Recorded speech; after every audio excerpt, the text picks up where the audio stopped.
Heart attack വരുന്നതിന് മുന്നേ നമ്മുടെ ശരീരം കാണിക്കുന്ന ചില ലക്ഷണങ്ങൾ എന്തായെന്ന് നമുക്ക് നോക്കാം. ഞാൻ doctor Nishitha M, doctor Basil's homeo hospital, Pandikkad, Malappuram ജില്ല.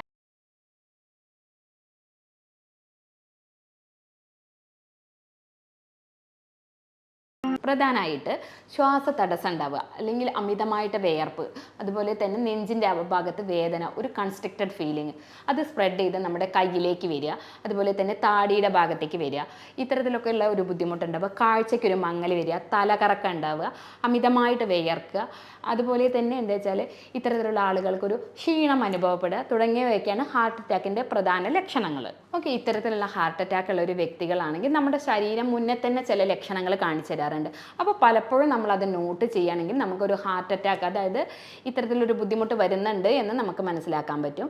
അപ്പോൾ അതിലുള്ള ഒരു പ്രധാനമാണ് നമ്മൾ ചെറുതായിട്ട് എന്തെങ്കിലും ജോലി ചെയ്യുമ്പോഴേക്കും നമുക്ക് കിതപ്പ് വരിക.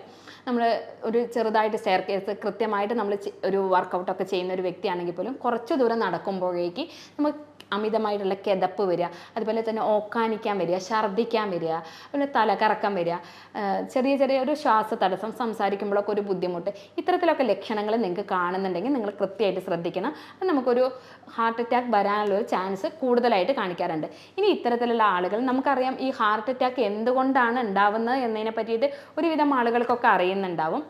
അന്ന് ജസ്റ്റ് സിമ്പിളായിട്ട് ഞാനൊന്ന് പറയാം. നമ്മുടെ ഹാർട്ടിലേക്കുള്ള രക്തക്കൊഴലുകളിനകത്ത് നമ്മൾ കൊഴുപ്പടിയുന്നത് മൂലം ഹാർട്ടിൻ്റെ ബ്ലഡ് ഫ്ലോ ശരിക്കും പ്രോപ്പർ ആവാതിരിക്കുക, അതായത് ഹാർട്ടിലേക്കുള്ള മസിൽസിൽ ശരിക്കും ബ്ലഡ് ഫ്ലോ ക്ലിയർ ആവാതെ വരുന്നത് മൂലം ആ ഭാഗത്തുള്ള മസിൽസ് നശിക്കുകയാണ് ഉണ്ടാവാറുള്ളത്. അതുമൂലമാണ് നമുക്ക് ഹാർട്ട് അറ്റാക്ക് എന്നുള്ള ആ ഒരു ബുദ്ധിമുട്ട് ഫീൽ ചെയ്യാറുള്ളത്. അപ്പം അതുണ്ടാകുമ്പോൾ നമുക്കറിയാം എന്തൊക്കെ കാര്യങ്ങളാണ് പൊതുവെ ആളുകൾ ചെയ്യാറുള്ളത്, അല്ലെങ്കിൽ എന്തൊക്കെയാണ് അതിന് ടെസ്റ്റുകളായിട്ട് നമ്മൾ കൺസിഡർ ചെയ്യാറുള്ളത് എന്നതിനെ പറ്റിയിട്ടൊക്കെ നമുക്ക് നോക്കാം. അതിൽ പ്രധാനമാണ് റിസ്ക് ഫാക്ടറാണ് നമ്മൾ ഏറ്റവും കൂടുതൽ ശ്രദ്ധിക്കേണ്ടത്. ഈ ഹാർട്ട് അറ്റാക്ക് വരാൻ ഹൈ റിസ്ക് ആയിട്ടുള്ള ചില കാര്യങ്ങളുണ്ട്. അതിൽ ഈ ക്രൈറ്റീരിയയിൽ ഏതെങ്കിലും 3 നിങ്ങൾക്കുണ്ടെങ്കിൽ നിങ്ങൾ കൃത്യമായിട്ട് ശ്രദ്ധിക്കേണ്ടതാണ്. അതിലൊന്ന് പ്രധാനമാണ് ഹൈ കൊളസ്ട്രോള്, ഹൈ പ്രമേഹം, അതുപോലെ തന്നെ ഹൈ BP, അതുപോലെ പൊണ്ണത്തടി, പുകവലി, ഫാമിലി ഹിസ്റ്ററി ഓഫ് ഇത്തരത്തിൽ ഹാർട്ട് ഡിസീസ് ഉള്ള വ്യക്തികളാണെങ്കിൽ. അപ്പോൾ ഇത്തരത്തിൽ ഈ ഹൈ റിസ്ക് ആയിട്ടുള്ള ഫാക്ടർ ഉണ്ടോ എന്ന് നമ്മൾ കൃത്യമായിട്ട് പേഷ്യൻസിൻ്റെ അടുത്ത് നിന്ന് എൻക്വയറി ചെയ്യണം. അതിലൊരു 3 നിങ്ങൾക്കുണ്ടെങ്കിൽ നിങ്ങൾ കൃത്യമായിട്ട് അതിന് വേണ്ട ഇൻവെസ്റ്റിഗേഷൻസ് കാര്യങ്ങളൊക്കെ ചെയ്യേണ്ടതാണ്. ഇനി ഈ ഹാർട്ട് അറ്റാക്ക് വരുമ്പോഴുള്ള ലക്ഷണങ്ങളെ പറ്റിയിട്ട് ആദ്യം ഞാൻ പറഞ്ഞു, നെഞ്ചിന് വേദന എന്ന്.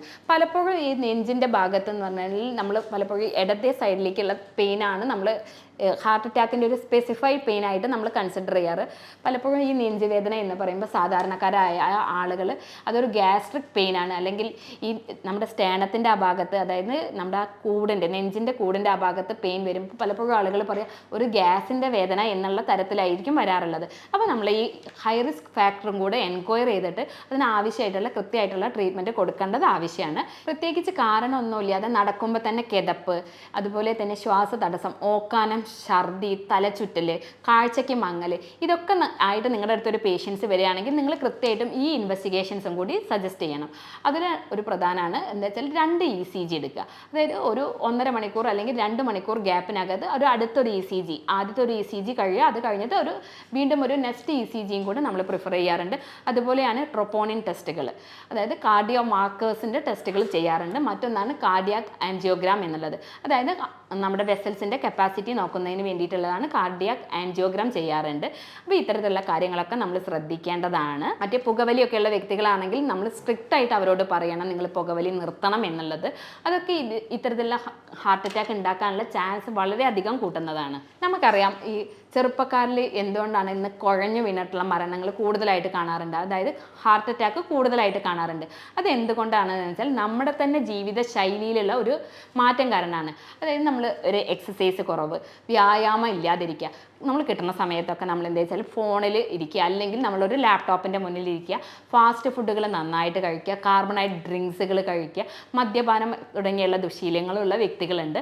അപ്പോൾ ഇതൊക്കെ കാരണത്താലാണ് നമ്മളായിട്ട് ഉണ്ടാക്കുന്നതാണ് ഇത്തരത്തിലുള്ള കാർഡിയാക് കംപ്ലയിൻസ്. അപ്പം അതൊക്കെ ചെറുപ്പക്കാരായ വ്യക്തികൾ കൃത്യമായിട്ട് ശ്രദ്ധിക്കുക, നമ്മുടെ ശരീരത്തിനനുസരിച്ചിട്ടുള്ള ഭാരം ക്രമീകരിക്കാൻ വേണ്ടി ശ്രദ്ധിക്കുക. അതേപോലെ തന്നെ എന്താ വെച്ചാൽ കൃത്യമായിട്ട് എക്സസൈസ് ഒരു 30 മിനിറ്റിനെങ്കിലും ഡെയിലി എക്സസൈസ് ചെയ്യുന്നുണ്ട് എന്ന് ഉറപ്പ് വരുത്തുക. ഈ ഹാർട്ട് അറ്റാക്കിനെ സംബന്ധിച്ച് ചില തെറ്റിദ്ധാരണകൾ ഉണ്ടാവാറുണ്ട് നമ്മുടെ കോമൺ ആയിട്ടുള്ള ജനങ്ങളിൽ. അതെന്തൊക്കെയെന്ന് നോക്കാം. കൃത്യമായിട്ട് പറഞ്ഞു കഴിഞ്ഞാൽ ആളുകളുടെ ഒരു ധാരണയുണ്ട് എന്ന് വെച്ചാൽ പുരുഷന്മാരിൽ മാത്രമേ ഹാർട്ട് അറ്റാക്ക് ഉണ്ടാകാറുള്ളൂ എന്നുള്ളത്. അതായത് നമുക്കറിയാം നേരത്തെ പ്രായമായവരിൽ മാത്രമായിരുന്നു കൂടുതലായിട്ട് കണ്ടിരുന്നത് എങ്കിൽ ഇന്ന് ചെറുപ്പക്കാരിൽ പോലും ഇത് കാണാറുണ്ട്. കൃത്യമായിട്ടുള്ള വ്യായാമം ഇല്ലായ്മയാണ് ഇതിനൊരു പ്രധാന കാരണം. അതുപോലെ ജീവിതശൈലിയിലുള്ള നമ്മുടെ ഫുഡ് ഹാബിറ്റ്സും ഇതിനൊരു പ്രധാന കാരണമാണ്. മറ്റൊന്നാണ് കൊളസ്ട്രോളിന് മരുന്ന് കഴിച്ചു കഴിഞ്ഞാൽ എന്ത് തരത്തിലുള്ള ഭക്ഷണവും കഴിക്കാമെന്ന് ആളുകളുടെ തെറ്റായ ധാരണയാണ്.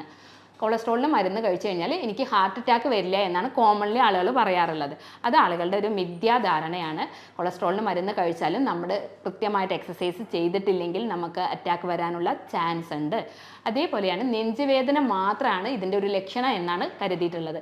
ഞാൻ നേരത്തെ പറഞ്ഞ ലക്ഷണങ്ങളുണ്ടല്ലോ ഹാർട്ട് അറ്റാക്കിൻ്റെ, അപ്പം അതെല്ലാം ഇതിൽ ഏതെങ്കിലും ഒന്ന് മാത്രമേ ചിലപ്പോൾ ആളുകളിൽ കാണാറുള്ളൂ. അപ്പോൾ അതിനാവശ്യമായിട്ടുള്ള വൈദ്യസഹായം അല്ലെങ്കിൽ അത് നിങ്ങൾക്ക് ഫീൽ ചെയ്യുകയാണെങ്കിൽ ടെസ്റ്റുകളൊക്കെ നടത്തിയിട്ട് നിങ്ങൾ ഫൈൻഡ് ഔട്ട് ചെയ്യേണ്ടതാണ്. ഹാർട്ട് അറ്റാക്ക് വന്ന ആളുകൾക്ക് എക്സസൈസ് ചെയ്യാൻ പാടില്ല എന്നാണ് പൊതുവെ ആളുകൾ ധരിക്കാറുള്ളത്. അപ്പോൾ അത് കൃത്യമായിട്ട് നിങ്ങൾ മനസ്സിലാക്കുക. ഹാർട്ട് അറ്റാക്ക് വന്ന വ്യക്തിയാണെങ്കിൽ പോലും മിതമായ രീതിയിൽ, അതായത് അവരുടെ ശരീരത്തിന് അനുയോജ്യമായ രീതിയിൽ ഒരു 30 മിനിറ്റെങ്കിലും എക്സസൈസ് നിർബന്ധമായിട്ട് ചെയ്യേണ്ടതാണ്. ചില ആളുകളിലുള്ള ഒരു സംശയമാണ് ഹാർട്ട് അറ്റാക്ക് നമുക്ക് തടയാൻ സാധ്യമാവുമോ എന്നുള്ളത്. അത് നമുക്ക് കൃത്യമായിട്ട് തടയാൻ പറ്റും. നമ്മുടെ ജീവിത ശൈലിയിൽ മാറ്റങ്ങൾ വരുത്താൻ വേണ്ടി പ്രത്യേകം ശ്രദ്ധിക്കുക. കൃത്യമായിട്ട് വ്യായാമം ചെയ്യാൻ ശ്രദ്ധിക്കുക. അതുപോലെ തന്നെ അമിതവണ്ണം ഉണ്ടെങ്കിൽ അത് കുറയ്ക്കാൻ വേണ്ടി ശ്രദ്ധിക്കുക. അതുപോലെ പുകവലി, മദ്യപാനം തുടങ്ങിയിട്ടുള്ള ബുദ്ധിമുട്ടുകളൊക്കെ ഉണ്ടെങ്കിൽ അത് കുറയ്ക്കാൻ വേണ്ടി ശ്രദ്ധിക്കുക. അതേപോലെ തന്നെയാണ് നമ്മൾ എന്താ വെച്ചാൽ സ്ട്രെസ്സ് കുറയ്ക്കാൻ വേണ്ടിയിട്ട്, ആങ്സൈറ്റി ഒക്കെ കുറയ്ക്കുന്നതിന് വേണ്ടിയിട്ടുള്ള കാര്യങ്ങൾ ചെയ്യുക. എന്തൊക്കെ ഭക്ഷണങ്ങളാണ് ഹാർട്ട് അറ്റാക്ക് ഉണ്ടാക്കാനുള്ള കാരണം എന്നുള്ളത് അതിൽ പ്രധാനമാണ് എന്ന് വെച്ചാൽ വറുത്തതും പൊരിച്ചതുമായിട്ടുള്ള ഭക്ഷണങ്ങൾ, അതുപോലെ ബർഗർ, പിസ്സ തുടങ്ങിയിട്ടുള്ള ഫാസ്റ്റ് ഫുഡുകൾ തുടങ്ങിയവയൊക്കെ ഇതുണ്ടാക്കുന്നതാണ്. അതുപോലെ പഞ്ചസാര, മൈദ തുടങ്ങിയവയുടെ ഉപയോഗം, നമ്മുടെ പോളിഷ്ഡ് ആയിട്ടുള്ള റൈസ്, വൈറ്റ് റൈസ് മാതിരിയുള്ളവയൊക്കെ നമ്മൾ കൂടുതലായിട്ട് കഴിക്കുന്നത് മൂലം ഇത്തരത്തിൽ ഹാർട്ട് അറ്റാക്ക് വരാനുള്ള ചാൻസ് കൂടുതലാണ്. അതേപോലെ നമ്മൾ സിന്തറ്റിക് ആയിട്ടുള്ള ഡ്രിങ്ക്സുകൾ കഴിക്കുക, കാർബണൈസ്ഡ് ഡ്രിങ്ക്സുകൾ, ഇതൊക്കെ ഹാർട്ട് അറ്റാക്ക് വരാനുള്ള ചാൻസ് കൂടുതലുള്ള കാരണങ്ങളാണ്. അതുപോലെ തന്നെ ആളുകൾക്ക് ഉണ്ടാവുന്ന ഒരു സംശയമാണ് മുട്ടയുടെ മഞ്ഞ കഴിക്കാമോ എന്നുള്ളത്. കൊളസ്ട്രോൾ ഉള്ള വ്യക്തികളാണെങ്കിൽ നമ്മൾ പറയാറുണ്ട് മുട്ടയുടെ നല്ല പ്രോട്ടീൻ അടങ്ങിയിട്ടുള്ള മുട്ടയുടെ വെള്ള കഴിക്കാനും മഞ്ഞ ഒഴിവാക്കാനും. കാരണം മഞ്ഞ ചീത്ത കൊളസ്ട്രോളിനെ കൂടുതലാക്കുകയാണ് ചെയ്യുക. അപ്പോൾ അത്തരത്തിൽ കൊളസ്ട്രോൾ കൂടുതലാവുമ്പം നമുക്ക് ഇത്തരത്തിൽ ഹാർട്ട് അറ്റാക്ക് വരാനുള്ള ചാൻസ് കൂടുതലാണ്. അതുകൊണ്ട് തന്നെ നമ്മൾ എന്താ വെച്ചാൽ കൊളസ്ട്രോൾ നമ്മൾ കൺട്രോളാക്കാൻ വേണ്ടി ശ്രദ്ധിക്കേണ്ടതാണ്. അതേപോലെ തന്നെയാണ് നമ്മുടെ പ്രമേഹവും നമ്മുടെ കൺട്രോളാക്കാൻ വേണ്ടി ശ്രദ്ധിക്കേണ്ടതാണ്.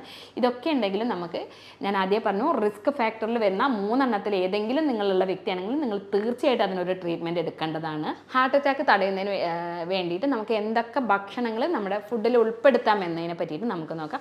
അതിൽ പ്രധാനമാണ് തവിട് അടങ്ങിയിട്ടുള്ള ഭക്ഷണങ്ങൾ കഴിക്കുക. അതായത് തവിട് അടങ്ങിയിട്ടുള്ള അരി, ഓട്സ്, ബജ്ര തുടങ്ങിയിട്ടുള്ള ഭക്ഷണങ്ങൾ നമ്മൾ ഫുഡിൽ ഉൾപ്പെടുത്തുക.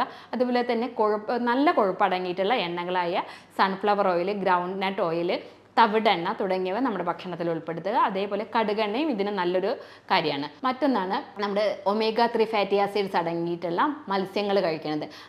ഈ ഒമേഗ 3 ഫാറ്റി ആസിഡ്സ് അടങ്ങിയിട്ടുള്ള മത്സ്യങ്ങൾ കഴിക്കുന്നത് മൂലം നമ്മുടെ ഹാർട്ട് അറ്റാക്ക് തടയാൻ വേണ്ടി അവ നന്നായിട്ട് സഹായിക്കുന്നതാണ്. എപ്പോഴും നമ്മൾ ശ്രദ്ധിക്കുക, മത്സ്യങ്ങൾ കറി വെച്ചിട്ട് കഴിക്കാൻ വേണ്ടി പ്രത്യേകം ശ്രദ്ധിക്കുക. അതേപോലെ മറ്റൊന്നാണ് ഇലക്കറികൾ, പയറുവർഗ്ഗങ്ങൾ, നട്ട്സുകൾ തുടങ്ങിയവ നമ്മുടെ ഭക്ഷണത്തിൽ ഉൾപ്പെടുത്തുക. ഫ്രൂട്ട്സുകൾ തുടങ്ങിയവ ഭക്ഷണത്തിൽ ഉൾപ്പെടുത്തുക. അതിൽ തന്നെ നട്ട്സുകൾ കഴിക്കുമ്പോൾ ബദാം, വാൾനട്ട് തുടങ്ങിയവയൊക്കെ നമ്മളൊരു 1/4 കപ്പ് കഴിക്കാൻ വേണ്ടി ശ്രദ്ധിക്കുക.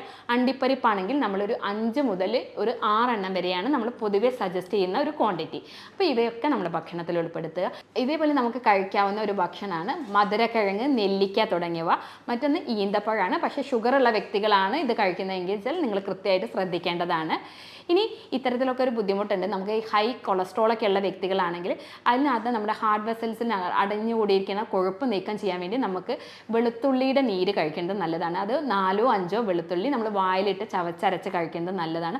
അതുപോലെ തന്നെ കൊഴുപ്പ് നീക്കം ചെയ്ത പാലിനകത്ത് 4 or 5 വെളുത്തുള്ളി ഇട്ടിട്ട് നന്നായിട്ട് തിളപ്പിച്ചിട്ട് അതോടുകൂടി ഉള്ളിലേക്ക് കഴിക്കുന്നത് നമ്മുടെ ഈ രക്തക്കുഴലിൽ അടങ്ങിയിരിക്കുന്ന കൊഴുപ്പിനെ നീക്കം ചെയ്യാൻ വേണ്ടി സഹായിക്കുന്നതാണ്. ഓക്കെ, ഇത്തരത്തിലൊക്കെ നിങ്ങൾക്ക് ഇപ്പോൾ ഈ മുകളിൽ പറഞ്ഞിരിക്കുന്ന ലക്ഷണങ്ങളൊക്കെ കാണുകയാണെങ്കിൽ നിങ്ങൾ ആദ്യം തന്നെ ശ്രദ്ധിക്കുക. കാരണം നിങ്ങളൊരു ട്രീറ്റ്മെൻറ്റിലേക്ക് എത്താതെ തന്നെ നമുക്ക് ഇതിനൊക്കെ കൺട്രോൾ ചെയ്യാൻ പറ്റും എന്നതുള്ളതിനാൽ തന്നെ ഈ ലക്ഷണങ്ങളൊക്കെ കാണുകയാണെങ്കിൽ നമ്മളെ ജീവിത ശൈലി ഒന്ന് മോഡിഫൈ ചെയ്യാൻ വേണ്ടി ശ്രദ്ധിക്കുക. അതേ വേണ്ട ആവശ്യമുള്ള ടെസ്റ്റുകളൊക്കെ ഒന്ന് ചെയ്ത് നമ്മൾ ഹെൽത്തി ആണ് എന്ന് നമ്മൾ ഉറപ്പ് വരുത്തുക. പലപ്പോഴും എന്താ വെച്ചാൽ ആളുകൾ ഒരു ബുദ്ധിമുട്ടായതിനു ശേഷം അല്ലെങ്കിൽ എവിടെയെങ്കിലും കുഴഞ്ഞു വീണതിന് ശേഷമാണ് നമ്മൾ ആശുപത്രിയിലേക്ക് എത്തുക. നിങ്ങൾ ഒരിക്കലും ആശുപത്രിയിൽ എത്താതെ തന്നെ നിങ്ങൾ എപ്പോഴും ഹെൽത്തി ആയിട്ട് ഇരിക്കട്ടെ എന്ന് കരുതിയിട്ടാണ് ഈ കാര്യങ്ങളൊക്കെ നിങ്ങൾക്ക് പറഞ്ഞു തന്നത്. അപ്പോൾ നിങ്ങൾ ഈ കാര്യങ്ങളൊക്കെ ഫോളോ ചെയ്യും എന്ന് കരുതുന്നു. ഇനി ഇത്തരത്തിൽ അല്ലെങ്കിൽ നിങ്ങൾക്ക് എന്തെങ്കിലുമൊക്കെ ബുദ്ധിമുട്ടുകൾ ഉണ്ടെങ്കിൽ, ഞാനൊരു ഹോമിയോപ്പതിക് ഡോക്ടറാണ്. നമുക്കിതിന് ഹോമിയോപ്പതിയിലും ഇത്തരത്തിലുള്ള ബുദ്ധിമുട്ടുകൾ അല്ലെങ്കിൽ ഹൈ കൊളസ്ട്രോൾ BP ഒക്കെ ഉണ്ടെങ്കിൽ തന്നെ നമുക്ക് അതിനനുസരിച്ചുള്ള പ്രമേഹമൊക്കെ ഉണ്ടെങ്കിൽ നമുക്ക് അതിനനുസരിച്ചുള്ള രോഗിയുടെയും രോഗത്തിൻ്റെ ലക്ഷണങ്ങളൊക്കെ എടുത്തിട്ട് നമ്മളൊരു യൂറോപ്യൻ നിർമ്മിതമായ സോഫ്റ്റ്വെയർ ഒക്കെ ഉപയോഗിച്ചിട്ട് കൃത്യമായി രോഗനിർണയവും മരുന്ന് നിർണയവും ഒക്കെ ചെയ്ത് അതിന് ആവശ്യമായിട്ടുള്ള മരുന്നുകളാണ് നമ്മൾ കൊടുക്കാറുള്ളത്.